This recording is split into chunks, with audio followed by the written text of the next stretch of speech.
迎嚟到 DBS Impact Table。呢啲全部都係軟餐嚟嘅喎 ，Vincent，你覺得啲味道點啊？嗱，我都係外貌協會，睇下佢哋嘅樣先好冇？呢籠燒賣咧，同埋呢個鮑魚，哇，外形真係好細緻啊！色香味方面咧，就咁望落去咧，都好有食慾，好嘢喎！鮑魚咧好綿啊，好細緻，入口幾乎就溶啦。佢又真係保持到鮑魚嘅原汁原味嘅喎。咁另外個燒賣亦都係啦，好容易咀嚼啦。食之前唔講咧，唔知道佢哋原來係軟餐嚟嘅。係咧 ，Alfie，點解星展會有一個咁正嘅合作計劃嘅？好開心你好中意呢個軟餐。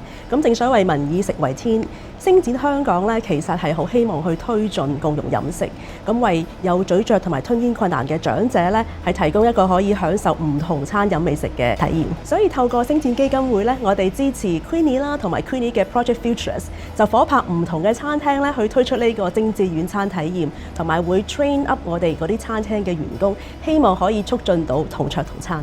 早前政府促進銀髮經濟工作組咧就推出咗30項支持銀髮經濟嘅新措施，咁而星展香港就會全力支持嘅。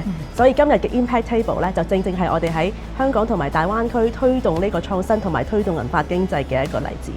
Queenie，點解最初咧你會創立呢個 The Project Futures 嘅？我哋成立 The Project Futures 咧，係希望透過倡議啦、教育、社區服務，希望改變大眾對於老齡化嘅認識嘅。咁我哋亦都透過軟餐盒呢個平台咧，希望提升大眾對於吞嚥健康嘅認識，亦都為一班有吞嚥困難嘅朋友咧，希望製作多元化嘅飲食啦，令到佢哋咧都可以食得有尊嚴。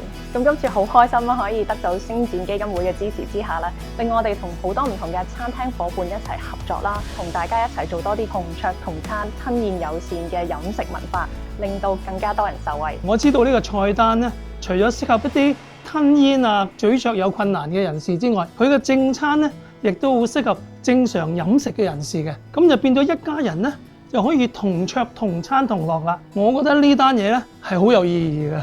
Queenie 啊，製作軟餐咧有冇準則要跟㗎？除咗係個賣相同埋個味道好重要之外咧，亦都要有一啲嘅專業考量。例如啦，我哋會好緊密咁樣同廚師、言語治療師合作，製作一啲符合國際吞嚥障礙飲食標準 IDDSI 唔同等級嘅食品，咁俾一啲唔同咀嚼同吞嚥能力嘅人士去食用嘅。